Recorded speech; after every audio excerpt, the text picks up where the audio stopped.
Good morning friends, आप सबों का हमारे चैनल एके ट्यूटोरियल्स में स्वागत है। आज जो हम लोग टॉपिक स्टडी करने जा रहे हैं वो है मॉडर्न इंडियन हिस्ट्री, आधुनिक भारतीय इतिहास से संबंधित आज एक टॉपिक को हम लोग डिस्कस करेंगे और उससे रिलेटेड ऑब्जेक्टिव क्वेश्चंस का भी डिस्कस करेंगे। इसी वीडियो में जो है पहले थोड़ा सा हम लोग कुछ शॉर्ट नोट्स को पढ़ेंगे और उसके बाद बहुत सारे कॉम्पिटिटिव एग्ज़ाम में, प्रतियोगिता परीक्षाओं में जो भी इस टॉपिक से रिलेटेड सवाल पूछे गए हैं उन सभी प्रश्नों को हम लोग यहाँ स्टडी करेंगे। तो चलिए शुरू करते हैं। सामाजिक एवं धार्मिक सुधार आंदोलन।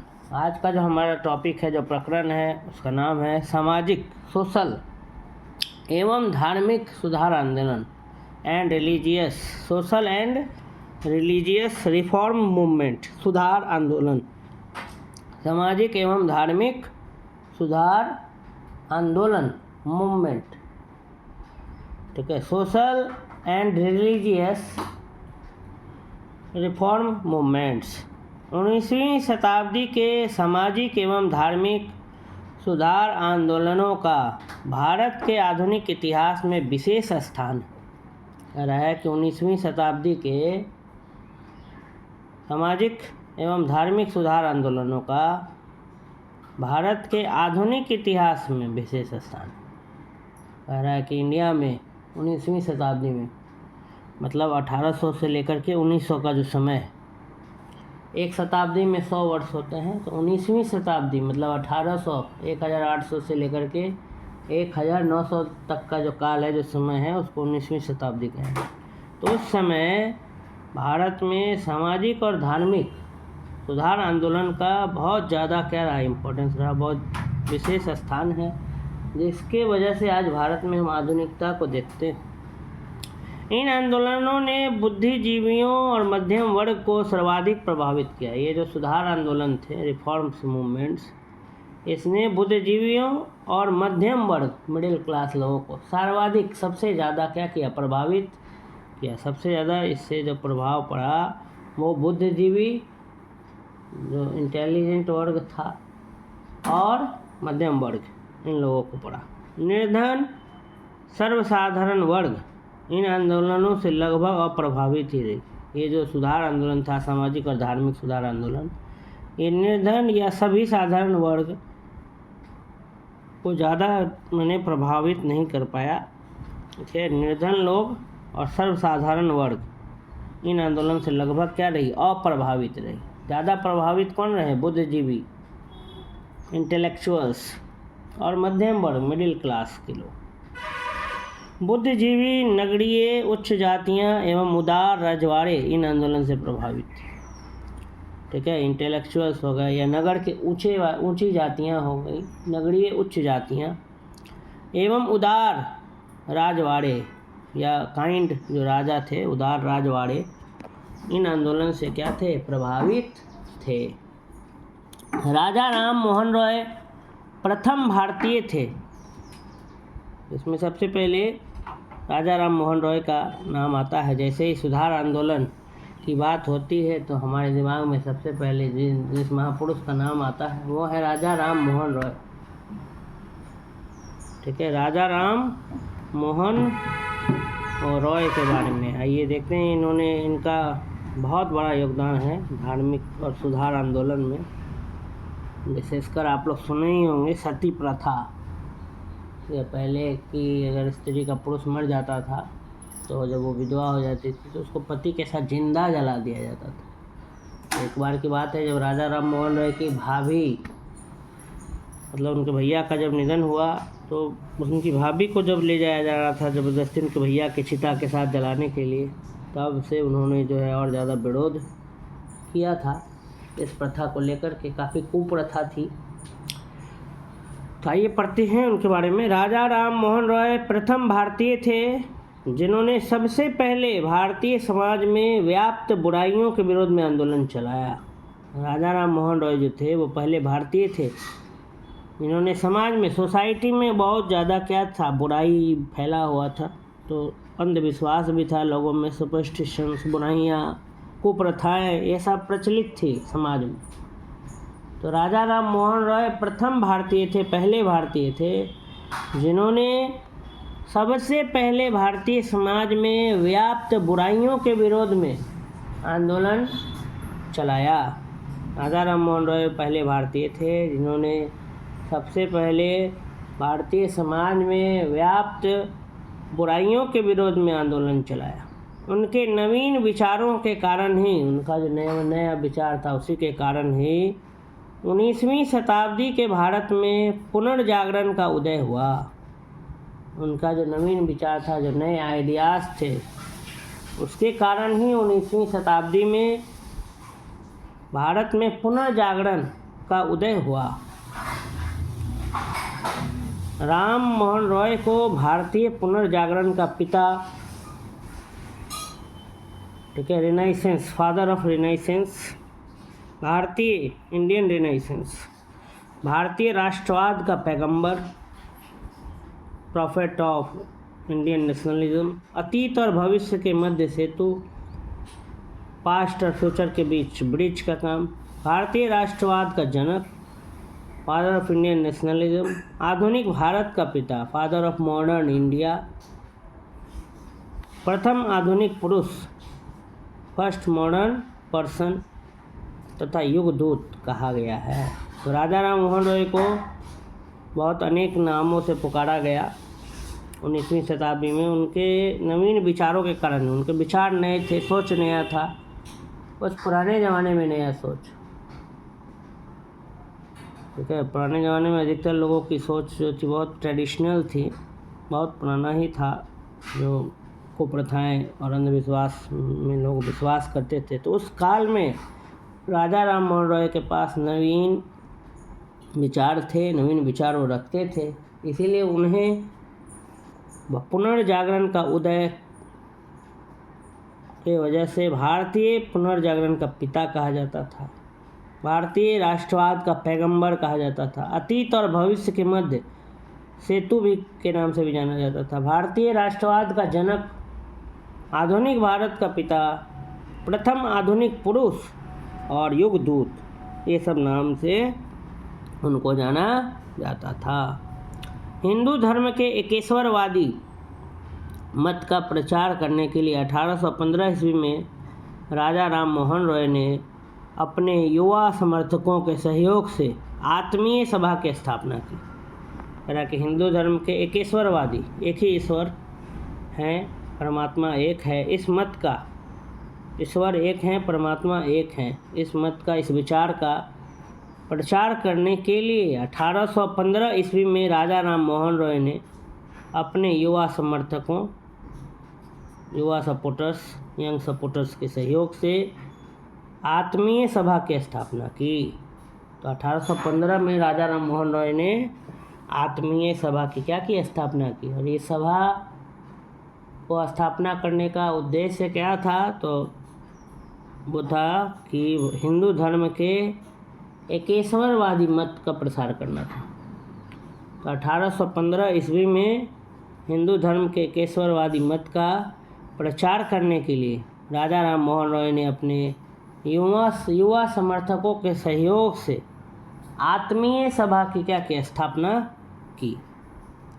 फिर है 1828 ईस्वी में उन्होंने ब्रह्म सभा के नाम से एक नए समाज की स्थापना की। 1828 ईस्वी में उन्होंने ब्रह्म सभा के नाम से एक नए समाज की स्थापना की। ये सब सभा सब याद रखना है, उसका ईयर याद रखना है कि कब जो है उन्होंने स्थापना किया।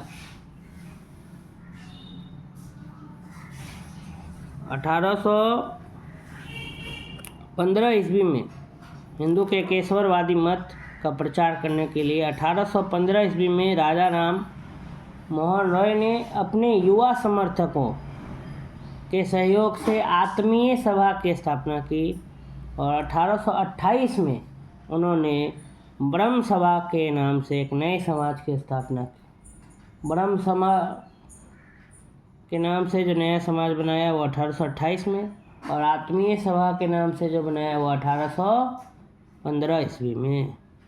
देवेंद्र नाथ टैगोर ने राजा राम मोहन रॉय के विचारों के प्रसार के लिए 1839 ईस्वी में तत्वबोधिनी सभा की स्थापना की। देवेंद्रनाथ टैगोर ने राजा राम मोहन रॉय के विचारों के प्रसार के लिए 1839 ईस्वी में तत्वबोधिनी सभा की स्थापना की। देवेंद्रनाथ टैगोर राजा राम मोहन रॉय के विचारों के प्रसार के लिए 1839 ईस्वी में तत्वबोधिनी सभा की स्थापना की। हिंदू धर्म का पहला सुधार आंदोलन ब्रह्म समाज था, जिस पर आधुनिक पाश्चात्य विचारधारा का बहुत प्रभाव पड़ा था।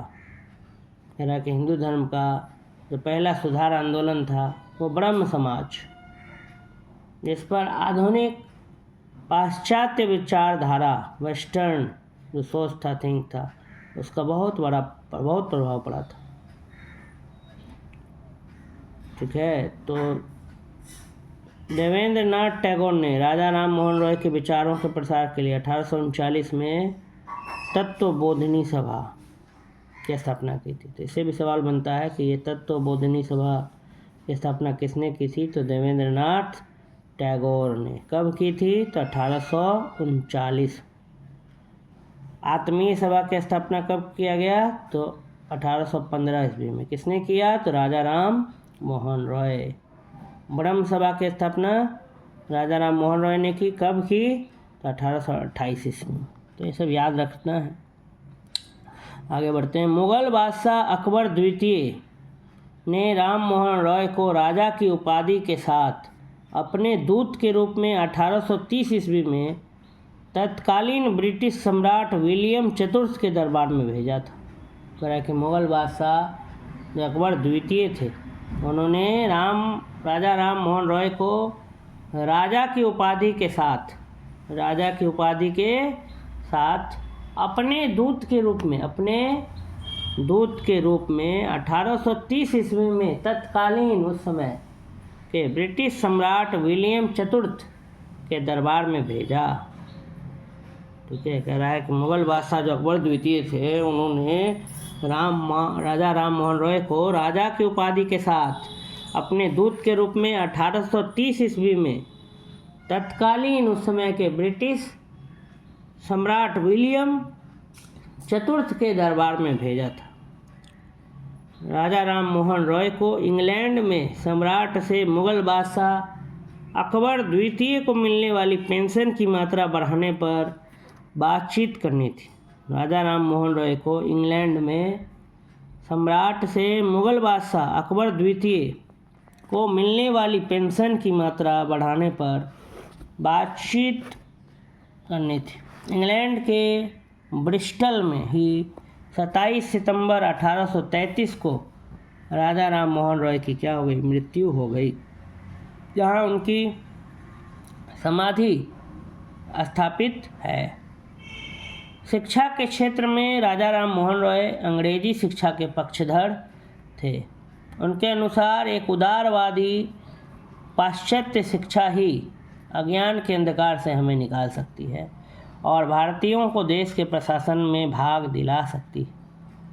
उन्होंने मूर्ति पूजा, बाल विवाह तथा सती प्रथा जैसे सामाजिक कुरीतियों का क्या किया था? विरोध किया था।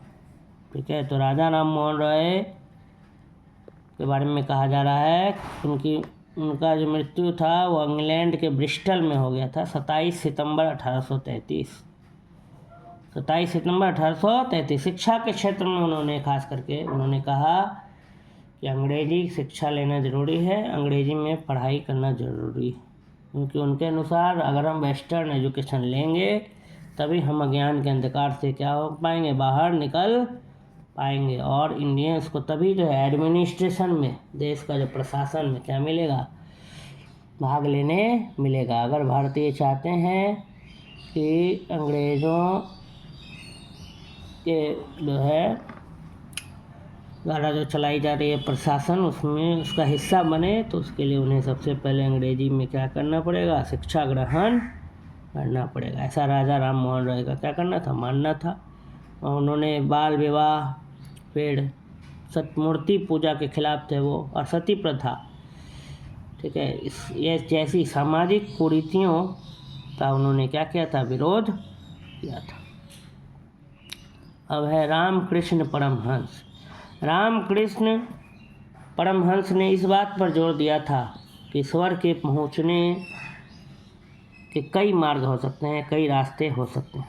रामकृष्ण परमहंस का ये मानना था कि ईश्वर तक हम अनेक मार्गों से क्या कर सकते हैं, पहुँच सकते हैं। उन्होंने उपासना के सभी रूपों में एक ही परमात्मा की आराधना करते हुए सभी धर्मों की पूजा विधियों में एक ही ईश्वर की खोज की, जिसे पाने के लिए सभी धर्मावलंबी अपने मार्ग से उस गंतव्य का ध्यान करते हैं। उनका ये मानना था कि हम ईश्वर तक अनेक मार्ग से, कई मार्ग से पहुंच सकते हैं। उन्होंने उपासना के सभी रूपों में, जो भी रूप की हम उपासना करते हैं, पूजा करते हैं, उन सब में उन्होंने एक ईश्वर की खोज की और कहा कि भले वो किसी भी धर्म का हो, उनका अपना पद्धति से ही वो जिस रास्ते पर चल रहा है उसी रास्ते से वो गंतव्य तक क्या होगा, पहुंच जाएगा, उसको ईश्वर की प्राप्ति हो जाएगी। रामकृष्ण परमहंस की शिक्षाओं की व्याख्या को साकार करने का श्रेय स्वामी विवेकानंद 1863-1902 ईस्वी को जाता है। कहता है रामकृष्ण परमहंस एक ऐसे से थे, कौन, स्वामी विवेकानंद। उन्होंने ही रामकृष्ण परमहंस का जो भी शिक्षा था उसका व्याख्या, शिक्षाओं की व्याख्या को क्या किया, साकार करने का काम किया। स्वामी विवेकानंद नाम सुने होंगे आप, बहुत बड़े। नरेंद्रनाथ दत्त बचपन का नाम था उनका। Arise awake, cannot stop until the goal is achieved। उठो जागो और तब तक न रुको जब तक कि लक्ष्य की प्राप्ति न कर लो। रामकृष्ण परमहंस की शिक्षाओं की व्याख्या को साकार करने का श्रेय, जो क्रेडिट जाता है, वो स्वामी विवेकानंद को जाता है 1863 से 1902 ईस्वी। उन्होंने इस शिक्षा का साधारण भाषा में वर्णन किया। रामकृष्ण परमहंस का जो शिक्षा का जो व्याख्या था उसको साधारण भाषा में वर्णन किया। किसने, स्वामी विवेकानंद ने। स्वामी विवेकानंद इस नवीन हिंदू धर्म, नियो हिंदुइज्म के प्रचारक के रूप में उभरे। स्वामी विवेकानंद ये जो नवीन हिंदू धर्म है, नया जो सोच था हिंदू धर्म के अंदर, उसको उसके प्रचारक के रूप में उभरे। 1893 ईस्वी में वे शिकागो गए, USA अमेरिका, जहां उन्होंने वर्ल्ड पार्लियामेंट ऑफ रिलीजन, विश्व धर्म संसद में अपना सुप्रसिद्ध भाषण दिया। 1893 में ही वो शिकागो गए थे और ये धर्म संसद जहाँ पर उन्होंने अपना भाषण दिया, जो लेक्चर दिया था, उसके लिए बहुत ज़्यादा प्रसिद्धि उनको मिली थी और भारत का सही प्रतिनिधित्व उन्होंने किया था वहाँ। तो 1893 ईस्वी में वे शिकागो गए। स्वामी विवेकानंद की बात हो रही कि 1893 ईस्वी में वे शिकागो गए, जहाँ उन्होंने वर्ल्ड पार्लियामेंट ऑफ रिलीजन, विश्व धर्म संसद में अपना सुप्रसिद्ध भाषण दिया।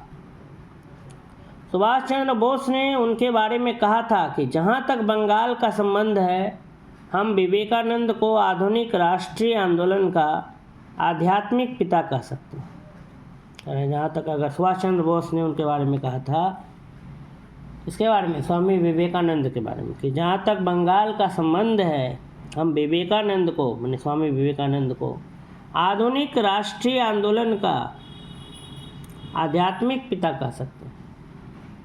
आधुनिक राष्ट्रीय आंदोलन का आध्यात्मिक पिता।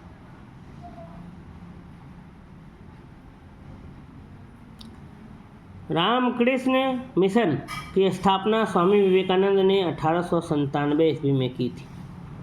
ठीक है, रामकृष्ण मिशन, इसकी स्थापना स्वामी विवेकानंद ने 1897 ईस्वी में की थी।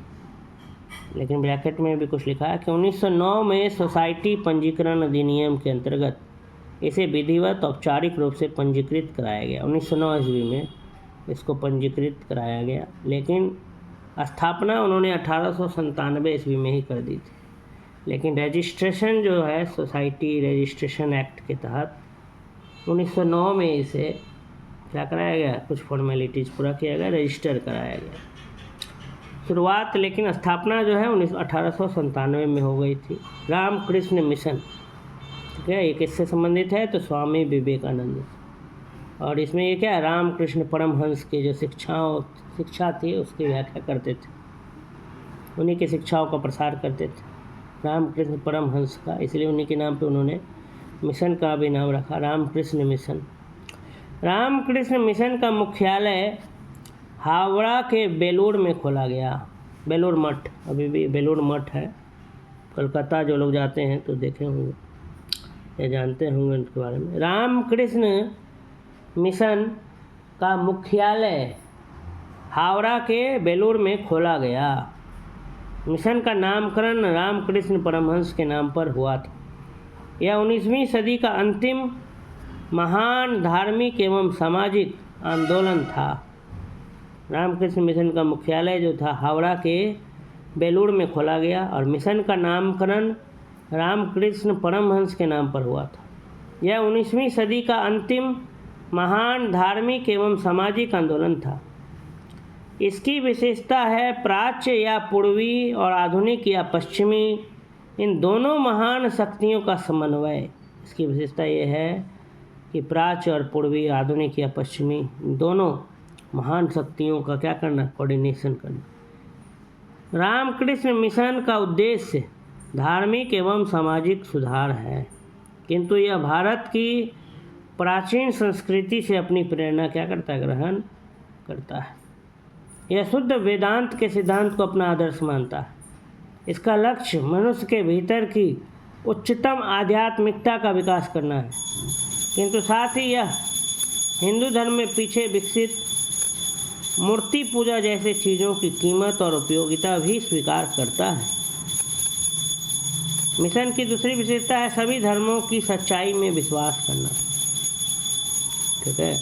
तो भारत की जो प्राचीन संस्कृति से ही ये अपना प्रेरणा ग्रहण करता है। रामकृष्ण मिशन जो है यह शुद्ध वेदांत के सिद्धांत को अपना आदर्श मानता है। इसका लक्ष्य मनुष्य के भीतर की उच्चतम आध्यात्मिकता का विकास करना है, किंतु साथ ही यह हिंदू धर्म में पीछे विकसित मूर्ति पूजा जैसी चीज़ों की कीमत और उपयोगिता भी स्वीकार करता है। मिशन की दूसरी विशेषता है सभी धर्मों की सच्चाई में विश्वास। सभी धर्मों की सच्चाई में विश्वास। स्वामी विवेकानंद कहा करते थे कि सभी विभिन्न धार्मिक विचार एक ही मंजिल तक पहुंचने के केवल विभिन्न रास्ते। स्वामी विवेकानंद का ये मानना था कि सभी विभिन्न धार्मिक विचार, सभी अलग अलग जो धर्म के जो विचार हैं, उन सब का लक्ष्य एक ही है, एक ही मंजिल तक सबको पहुंचना है, सिर्फ रास्ते क्या हैं, अलग अलग हैं। शारदा मणि मुखोपाध्याय, जिन्हें शारदा देवी के नाम से जाना जाता है, का विवाह 23 वर्षीय रामकृष्ण परमहंस से 5 वर्ष की उम्र में 1859 ईस्वी में हुआ। शारदा मणि मुखोपाध्याय, जिन्हें शारदा देवी के नाम से जाना जाता है, का विवाह 23 वर्षीय रामकृष्ण परमहंस से 5 वर्ष की उम्र में 1859 ईस्वी में हुआ था। मैंने शारदा देवी की उम्र 5 वर्ष थी, बाल विवाह पहले कर दिया जाता था लड़कियों का, और रामकृष्ण परमहंस लड़कों का भी होता था, लेकिन उस समय रामकृष्ण परमहंस 23 वर्ष के थे और शारदा देवी सिर्फ 5 वर्ष की ही थी। तो शारदा मणि मुखोपाध्याय, जिन्हें शारदा देवी के नाम से जाना जाता है, का विवाह 23 वर्षीय रामकृष्ण परमहंस से 5 वर्ष की उम्र में 1859 में हुआ था।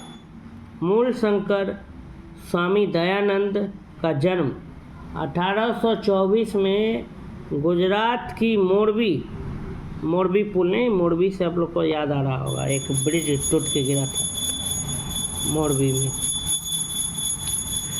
मूल शंकर स्वामी दयानंद का जन्म 1824 ईस्वी में गुजरात की मोरबी रियासत कठियावाड़ क्षेत्र के एक ब्राह्मण कुल में हुआ था। मूल शंकर स्वामी दयानंद का जन्म जो है वो 1824 ईस्वी में गुजरात की मोरबी रियासत कठियावाड़ क्षेत्र के एक ब्राह्मण कुल में हुआ था। उन्होंने 1860 ईस्वी में मथुरा में स्वामी विरजानंद जी से वेदों के शुद्ध अर्थ तथा वैदिक धर्म के प्रति अगाध श्रद्धा प्राप्त की। मूल शंकर स्वामी दयानंद का जन्म जो है वो 1824 ईस्वी में गुजरात की मोरबी रियासत कठियावाड़ क्षेत्र के एक ब्राह्मण कुल में हुआ था। उन्होंने 1860 ईस्वी में मथुरा में स्वामी विवेकानंद जी से वेदों के शुद्ध अर्थ तथा वैदिक धर्म के प्रति अगाध श्रद्धा प्राप्त की थी। 1867 में उन्होंने पाखंड खंडनी पताका लहराई। 1867 में उन्होंने एक झंडा लहराया, उसका नाम रखा पाखंड खंडनी, मैंने पाखंड को ख़त्म करने के लिए। उनके विचार उनकी प्रसिद्ध पुस्तक सत्यार्थ प्रकाश में वर्णित है। ठीक है, स्वामी दयानंद की अब बात हो रही है, यहाँ से स्टार्ट है। मूल शंकर उनका नाम था, स्वामी दयानंद। उनका जन्म 1824 ईस्वी में गुजरात की मोरबी रियासत कठियावाड़ क्षेत्र में एक ब्राह्मण कुल में हुआ था और उन्होंने 1860 ईस्वी में मथुरा में स्वामी विरजानंद जी से वेदों के शुद्ध अर्थ तथा वैदिक धर्म के प्रति अगाध श्रद्धा प्राप्त की थी। तो 1867 ईस्वी में उन्होंने पाखंड खंडनी पताका लहराई। उनके विचार उनकी प्रसिद्ध पुस्तक सत्यार्थ प्रकाश में क्या है, वर्णित है। उनकी अन्य रचनाओं में पाखंड खंडन, वेद भाष्य भूमिका, ऋग्वेद भाष्य, अद्वैत मत खंडन, पंच महायज्ञ विधि तथा वल्लभाचार्य मत खंडन प्रमुख हैं। उन्होंने बहुत सारी पुस्तकें भी लिखी।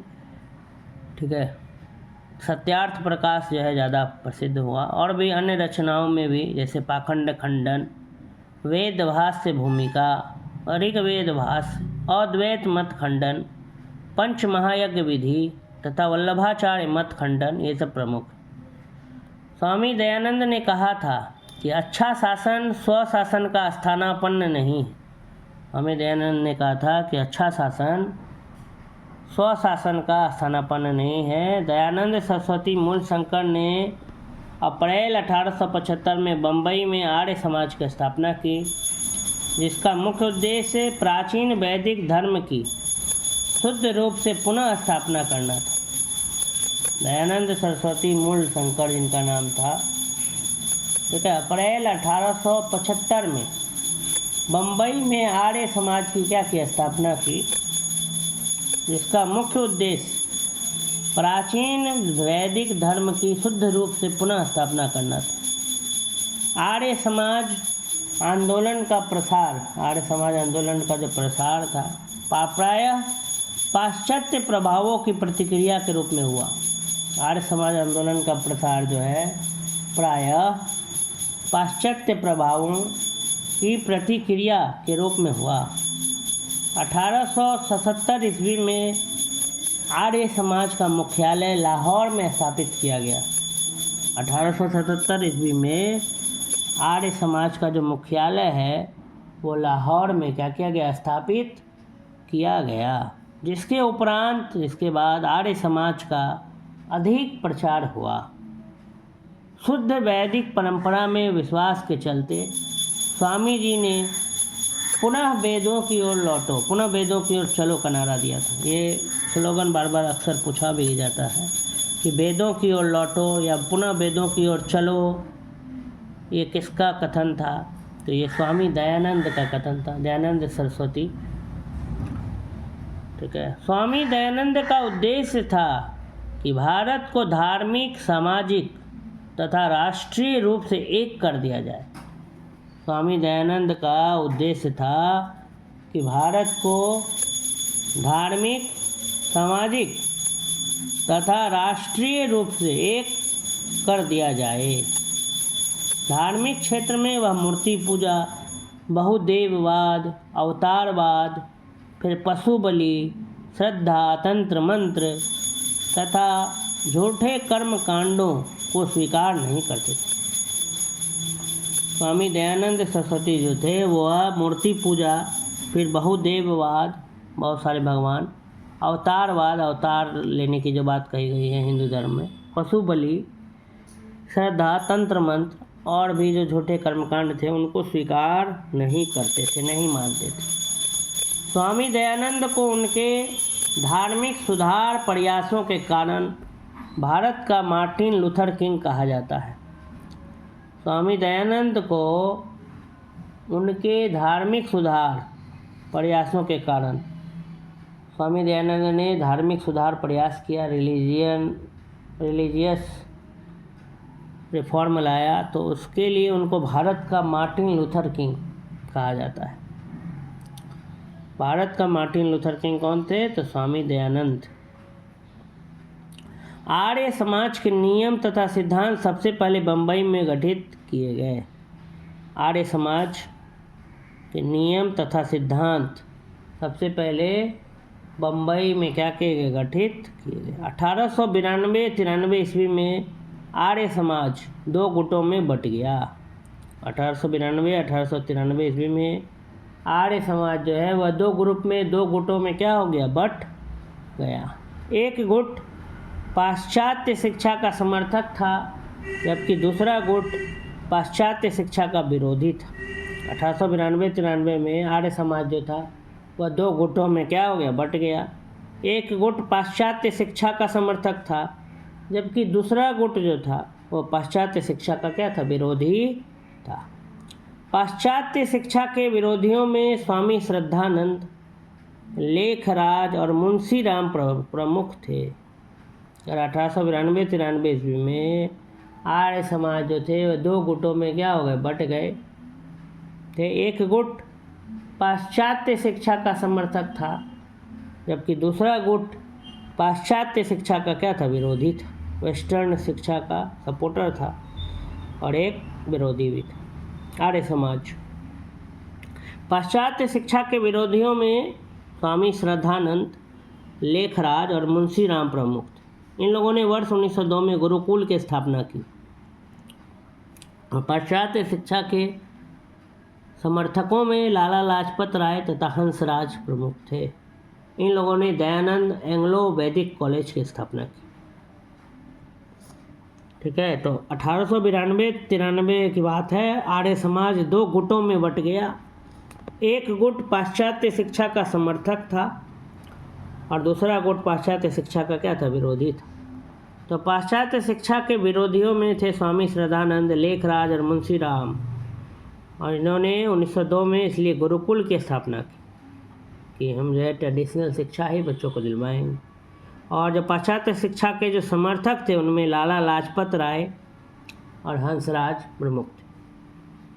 इन लोगों ने दयानंद एंग्लो वैदिक कॉलेज की स्थापना की। सर्वप्रथम सबसे पहले स्वामी दयानंद सरस्वती ने स्वराज्य शब्द का प्रयोग किया और हिंदी को राष्ट्रभाषा के रूप में स्वीकार किया। सर्वप्रथम सबसे पहले स्वामी दयानंद सरस्वती ने स्वराज्य शब्द का प्रयोग किया और हिंदी की राष्ट्रभाषा के रूप में स्वीकार किया। प्रार्थना समाज की स्थापना 1867 ईस्वी में बम्बई में आचार्य केशव चंद्र सेन की प्रेरणा से आत्माराम पांडुरंग द्वारा की गई थी। कह रहा है कि सबसे पहले सर्वप्रथम स्वामी दयानंद सरस्वती ने स्वराज्य शब्द का प्रयोग किया और हिंदी को राष्ट्रभाषा के रूप में क्या किया गया? स्वीकार किया। प्रार्थना समाज की स्थापना 1867 ईस्वी में बम्बई में आचार्य केशव चंद्र सेन की प्रेरणा से आत्माराम पांडुरंग द्वारा की गई थी। प्रार्थना समाज 1867 ईस्वी में किसने किया? आत्माराम पांडुरंग। महादेव गोविंद रानाडे इस संस्था से 1869 में जुड़े। इस संस्था का प्रमुख उद्देश्य, प्रार्थना समाज जो बना, इसका प्रमुख उद्देश्य जाति प्रथा का विरोध, स्त्री पुरुष की विवाह की आयु में वृद्धि, विधवा विवाह एवं स्त्री शिक्षा को प्रोत्साहन देना था। ठीक है। इस संस्था का जो प्रमुख उद्देश्य था, जो प्रार्थना समाज जो बनाया गया, इस संस्था का प्रमुख उद्देश्य क्या था? जाति प्रथा का विरोध करना था। स्त्री और पुरुष को उस समय बाल विवाह कर दिया जाता था, तो उनके विवाह की जो उम्र है उसमें वृद्धि के बारे में बात की गई। फिर जो विधवा हो जाती थी जो स्त्रियां, उनकी पुनर्विवाह की बात हुई। और स्त्री शिक्षा, स्त्रियों को भी पढ़ाने की बात की गई। ठीक है। राणा डे का उल्लेख पश्चिमी भारत में सांस्कृतिक पुनर्जागरण के अग्रदूत के रूप में किया जाता है। राणा डे की अगर हम बात करें तो पश्चिमी भारत में, वेस्टर्न इंडिया में सांस्कृतिक पुनर्जागरण, कल्चरल रेनाइसेंस के अग्रदूत, एकदम आगे फ्रंट में राणा डे का उल्लेख नाम लिया जाता है। देव समाज की स्थापना 1887 ईस्वी में शिव नारायण अग्निहोत्री ने लाहौर में की थी। देव समाज की स्थापना 1887 ईस्वी में शिव नारायण अग्निहोत्री ने लाहौर में की थी। ये ब्रह्म समाज के पूर्व अनुयायी थे। ये ब्रह्म समाज के क्या थे? पूर्व अनुयायी थे। इस समाज के उपदेशों को देवशास्त्र नामक एक पुस्तक में संकलित किया गया है। इस समाज के जो उपदेश थे उनको देवशास्त्र नामक एक पुस्तक में क्या किया गया है? संकलित किया गया है। 1873 ईस्वी में सत्यशोधक समाज की स्थापना ज्योतिबा फुले ने की थी। 1873 ईस्वी की बात है। उसमें सत्यशोधक समाज की स्थापना ज्योतिबा फुले ने की थी।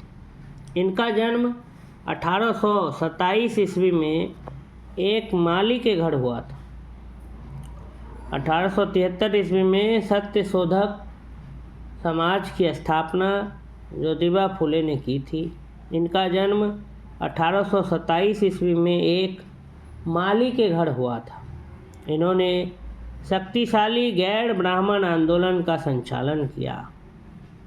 इन्होंने अपनी पुस्तक गुलामगिरी एवं अपने संगठन सत्यशोधक समाज के द्वारा पाखंडी ब्राह्मणों एवं उनके अवसरवादी धर्म ग्रंथों से निम्न जातियों की रक्षा की आवश्यकता पर बल दिया। इन्होंने शक्तिशाली गैर ब्राह्मण आंदोलन का क्या किया? संचालन किया।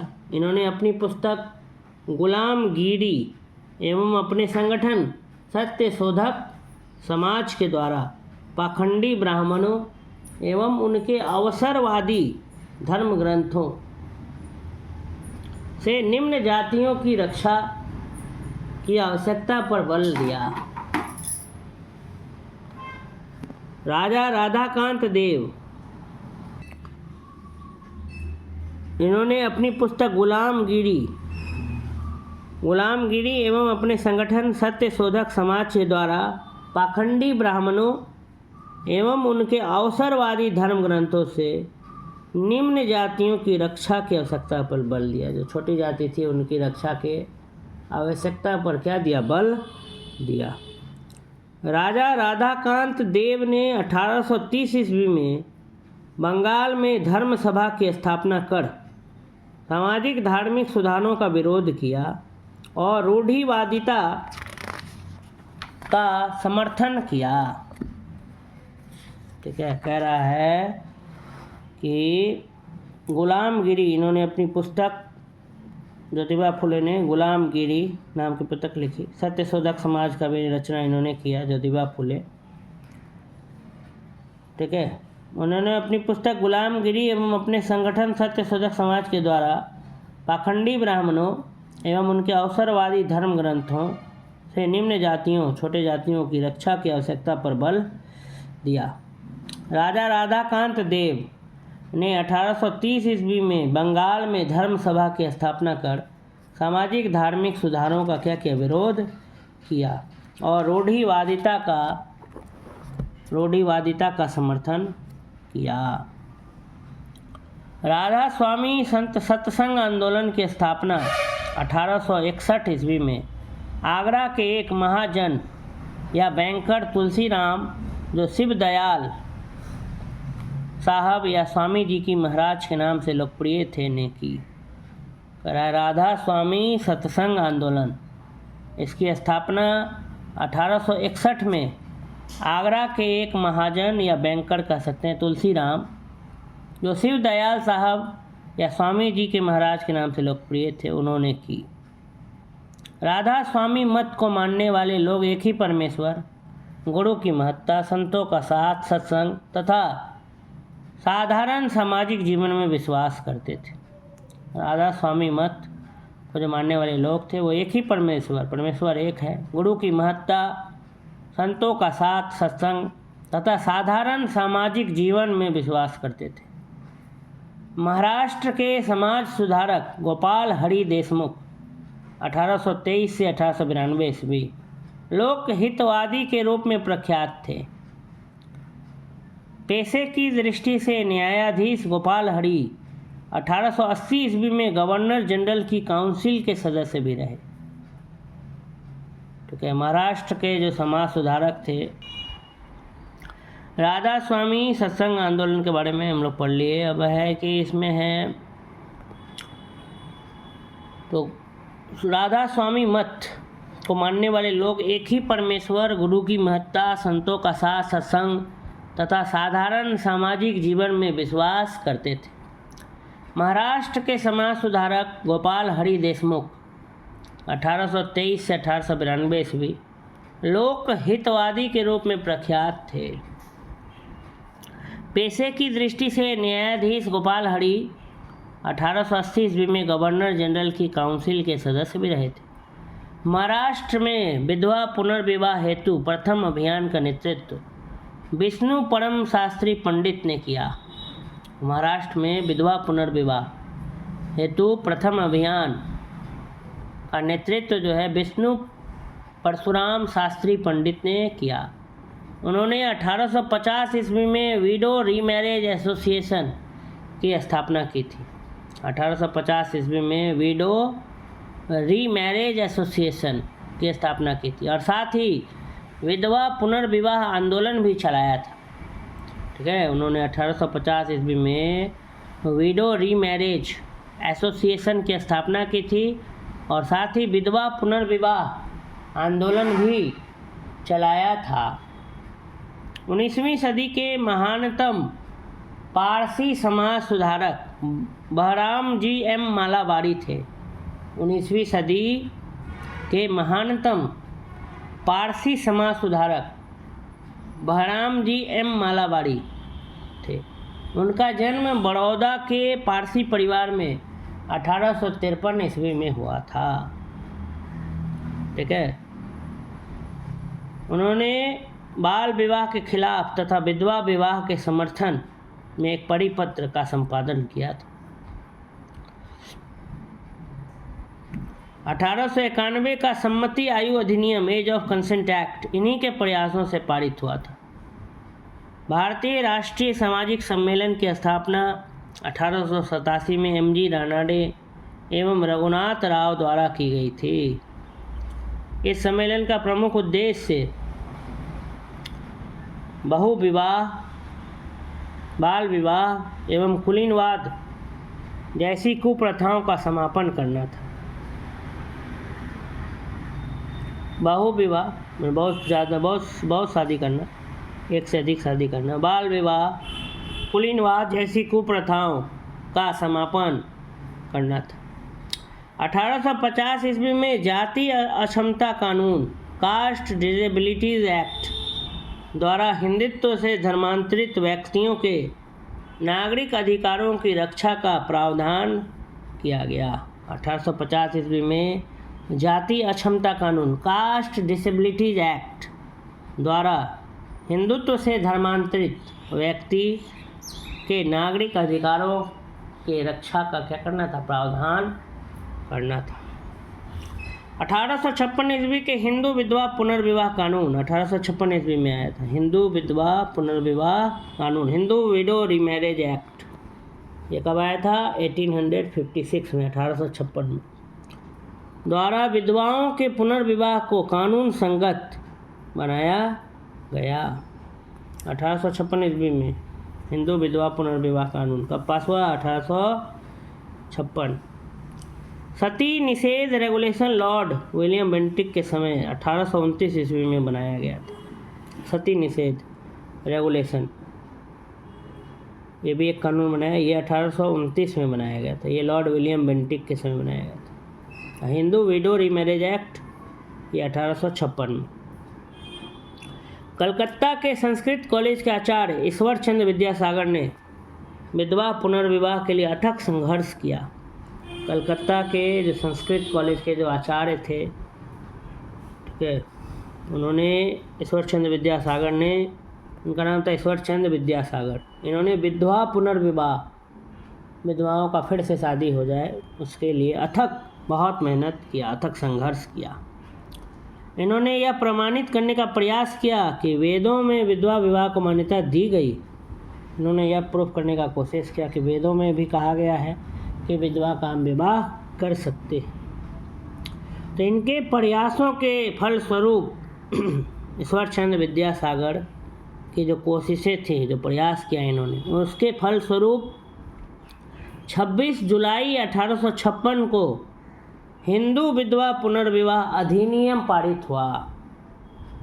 इनके प्रयासों के फलस्वरूप, इनके प्रयासों के परिणाम के कारण 26 जुलाई 1856 को हिंदू विधवा पुनर्विवाह अधिनियम, हिंदू विधवा पुनर्विवाह अधिनियम क्या हुआ? पारित हुआ। राजा राम मोहन रॉय ने सती प्रथा का प्रबल विरोध किया था। राजा राम मोहन रॉय जो थे वो सती प्रथा का क्या किए थे? बहुत जोरदार विरोध किए थे। यह उन्हीं के प्रयासों का फल था कि 1829 के 17वें नियम के अनुसार विधवाओं को जीवित जलाना बंद कर दिया गया। 1829 में आ गया था विलियम बेंटिक के समय में सती निषेध रेगुलेशन। तो राजा राम मोहन रॉय ने ही सबसे पहले सती प्रथा के खिलाफ आवाज़ उठाया था और विलियम बेंटिक के साथ मिलकर के उन्होंने इसको ख़त्म करने का काम किया था। तो 1829 में ये कानून बन गया था सती निषेध, कि सती पर रोक लग गया, रेगुलेशन। तो वही लिखा है कि राजा राम मोहन रॉय ने सती प्रथा का प्रबल विरोध किया था। यह उन्हीं के प्रयासों का फल था कि 1829 के जो 17वां नियम था उसके अनुसार विधवाओं को जीवित जलाना क्या कर दिया गया? बंद कर दिया गया। और न्यायालयों को आज्ञा दी गई कि वे ऐसे मामलों में सदोष मानव हत्या के लिए मुकदमा चलाए और दोषियों को दंडित करे। तो पहले बहुत बड़ा कुप्रथा फैला हुआ था कि कोई स्त्री का अगर पति मर जाता था तो वो विधवा हो जाती थी वो औरत। तो विधवा होने तो उसको उसके पति के साथ ही जिंदा चिता पे जला दिया जाता था। तो बहुत ही भयंकर ये कानून था। ये कानून को राजा राम मोहन रॉय और विलियम बेंटिक ने मिलकर के इसको ख़त्म कर दिया। 1829 में ये सती निषेध रेगुलेशन नाम से नियम था, इसके तहत ख़त्म कर दिया गया। लॉर्ड एलन बैरो के काल में 1843 के एक्ट 5 ने गुलामी दासता को गैर कानूनी बना दिया। लॉर्ड एलन बैरो के काल में 1843 ने एक्ट 5 ने जो गुलामी जैसा जो स्लेवरी था उसको गैर कानूनी बना दिया। फिर नेक्स्ट है केशव चंद्र सेन। केशव चंद्र सेन ने 1872 के नेटिव मैरिज एक्ट को पारित कराने में महत्वपूर्ण भूमिका निभाई थी। इस एक्ट से लड़कियों के लिए विवाह की न्यूनतम आयु 14 वर्ष और लड़कों के लिए न्यूनतम आयु 18 वर्ष निर्धारित की गई थी। बहुत पहले बहुत छोटा में विवाह कर दिया गया था। जैसे रामकृष्ण परमहंस की जो पत्नी थी शारदा देवी, उनका विवाह 5 साल से में ही हो गया। और रामकृष्ण परमहंस की आयु उस समय 23 वर्ष था और शारदा देवी का 5 वर्ष। तो बहुत ही छोटे समय में एकदम बच्चे में ही विवाह कर दिया जाता था। तो इसलिए बाद में ये एक्ट पास करवाया किसने? केशव चंद्र सेन ने, कि नहीं विवाह का आयु बढ़ना चाहिए।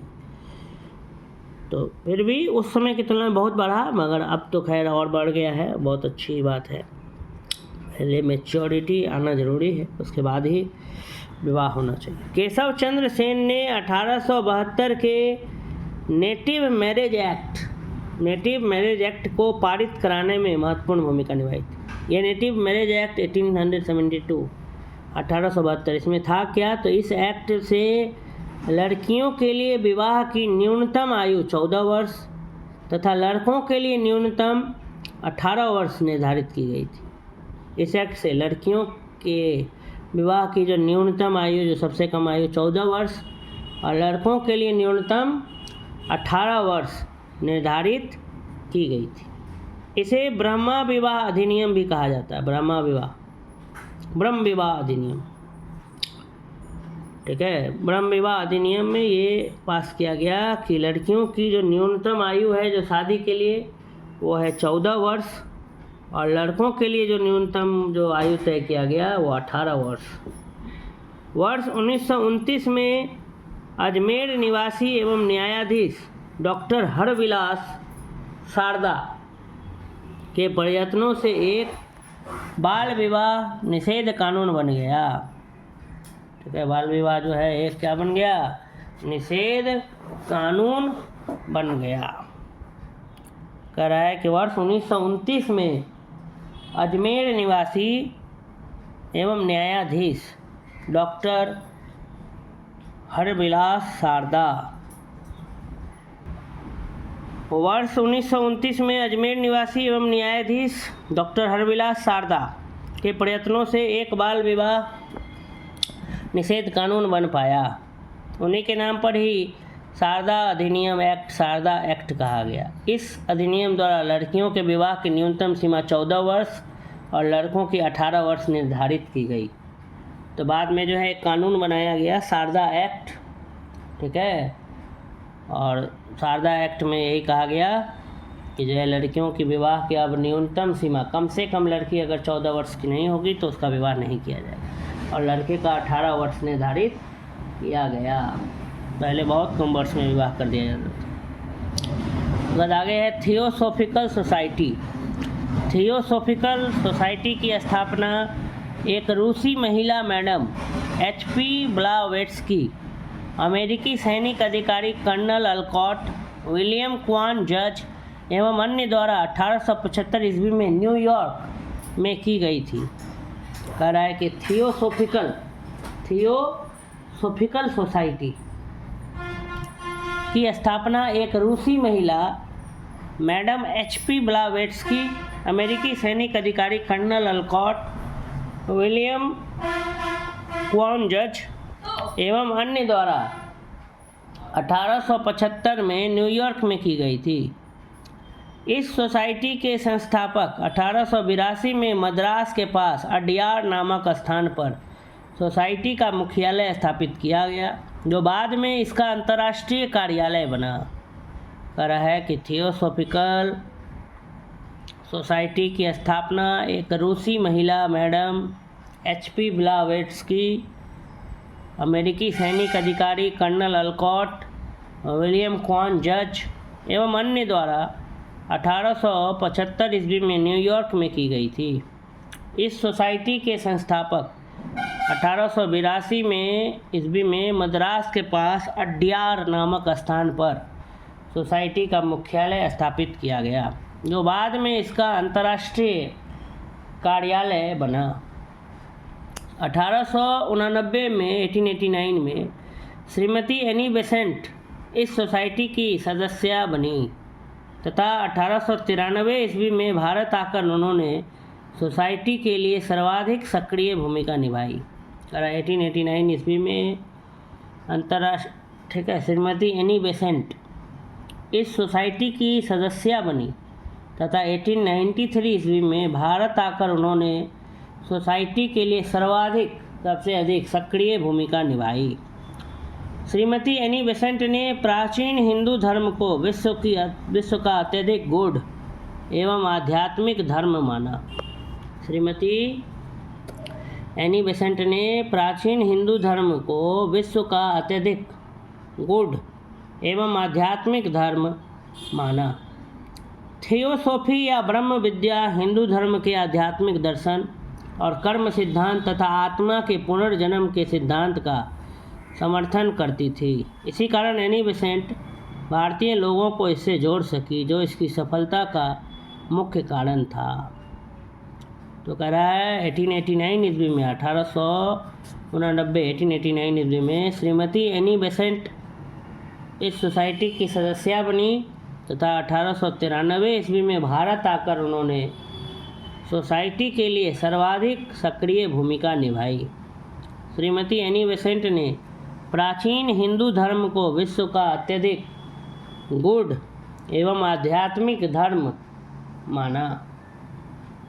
श्रीमती एनी बेसेंट ने प्राचीन हिंदू धर्म को विश्व का अत्यधिक गूढ़ एवं आध्यात्मिक धर्म माना। थियोसॉफी या ब्रह्म विद्या हिंदू धर्म के आध्यात्मिक दर्शन और कर्म सिद्धांत तथा आत्मा के पुनर्जन्म के सिद्धांत का समर्थन करती थी। इसी कारण एनी बेसेंट भारतीय लोगों को इससे जोड़ सकी, जो इसकी सफलता का मुख्य कारण था। रहा है 1889 ईस्वी में श्रीमती एनी बेसेंट इस सोसाइटी की सदस्या बनी तथा 1893 ईस्वी में भारत आकर उन्होंने सोसाइटी के लिए सबसे अधिक सक्रिय भूमिका निभाई। श्रीमती एनी बेसेंट ने प्राचीन हिंदू धर्म को विश्व का अत्यधिक गूढ़ एवं आध्यात्मिक धर्म माना। थियोसॉफी या ब्रह्म विद्या हिंदू धर्म के आध्यात्मिक दर्शन और कर्म सिद्धांत तथा आत्मा के पुनर्जन्म के सिद्धांत का समर्थन करती थी। इसी कारण एनी बेसेंट भारतीय लोगों को इससे जोड़ सकी, जो इसकी सफलता का मुख्य कारण था। आगे है रानाडे। रानाडे के शिष्य एम.जी. रानाडे, उनके शिष्य गोपाल कृष्ण गोखले ने वर्ष 1905 में सर्वेंट्स ऑफ इंडिया सोसाइटी की स्थापना की। रानाडे के शिष्य जो थे गोपाल कृष्ण गोखले, उन्होंने वर्ष 1905 में सर्वेंट्स ऑफ इंडिया सोसाइटी की स्थापना की। गोपाल कृष्ण गोखले ने कांग्रेस के 21वें अधिवेशन जो 1905 में बनारस में हुआ था की अध्यक्षता की थी। रानाडे के शिष्य थे गोपाल कृष्ण गोखले, उन्होंने वर्ष 1905 में सर्वेंट्स ऑफ इंडिया सोसाइटी की स्थापना की और गोपाल कृष्ण गोखले ने कांग्रेस के 21वें अधिवेशन जो 1905 में बनारस में हुआ था की अध्यक्षता की थी। गोखले महात्मा गांधी के राजनीतिक गुरु थे। गोपाल कृष्ण गोखले जो थे वो महात्मा गांधी के क्या थे? पॉलिटिकल गुरु।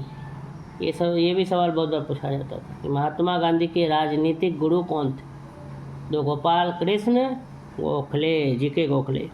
वर्ष 1910 के उपरांत ज्योतिबा फुले के विचारों से प्रेरित होकर मुकुंद राव पाटिल एवं शंकर राव जाधव ने एक ब्राह्मण विरोधी एवं प्रबल कांग्रेस विरोधी बहुजन समाज की स्थापना की।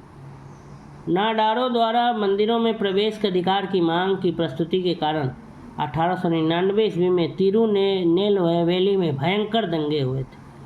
छुआछूत उन्मूलन के लिए, छुआछूत की खात्मा के लिए आयोजित एक सम्मेलन में तिलक ने कहा था, यदि भगवान भी छुआछूत को बर्दाश्त करे तो मैं भगवान को भी नहीं मानूंगा। तिलक को लोग प्रायः लोकमान्य तिलक और भारत का बेताज बादशाह कहते थे। दारुल उलूम देवबंद के संस्थापक सदस्यों में मौलाना हुसैन अहमद भी थे। दारुल उलूम देवबंद की स्थापना 1866 में हुई थी। ठीक है, तो आगे यही सब यहाँ लिखा है कि गोपाल कृष्ण गोखले जो थे महात्मा गांधी के राजनीतिक गुरु थे। वर्ष 1910 के उपरांत ज्योतिबा फुले के विचारों से प्रेरित होकर, इन्फ्लुएंस होकर मुकुंद राव पाटिल एवं शंकर राव जाधव ने एक ब्राह्मण विरोधी एवं प्रबल कांग्रेस विरोधी बहुजन समाज की स्थापना की। नाडारों द्वारा मंदिरों में प्रवेश के अधिकार की मांग की प्रस्तुति के कारण 1899 में तिरुनेलवेली में भयंकर दंगे हुए थे। छुआछूत उन्मूलन के लिए आयोजित एक सम्मेलन में बाल गंगाधर तिलक ने कहा था कि यदि भगवान भी छुआछूत को बर्दाश्त करे तो मैं भगवान को भी नहीं मानूंगा। बाल गंगाधर तिलक को लोग प्रायः लोकमान्य और भारत का बेताज बादशाह कहकर पुकारते थे। दारुल उलूम देवबंद के संस्थापक सदस्यों में मौलाना हुसैन अहमद भी थे। दारुल उलूम देवबंद की स्थापना 1866 में हुई थी।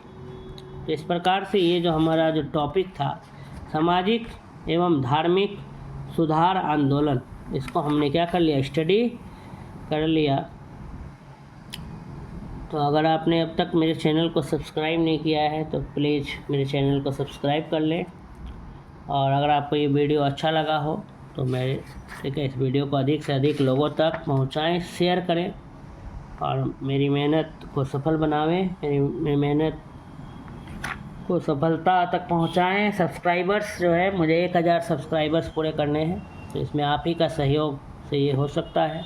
अधिक से अधिक लोगों तक आप ये मेरी वीडियो पहुंचाएं। अगर आपको ये वीडियो पसंद आया और लाइक कर दें, कमेंट सेक्शन में ज़रूर फीडबैक दें कि कैसा लगा आपको ये वीडियो। धन्यवाद।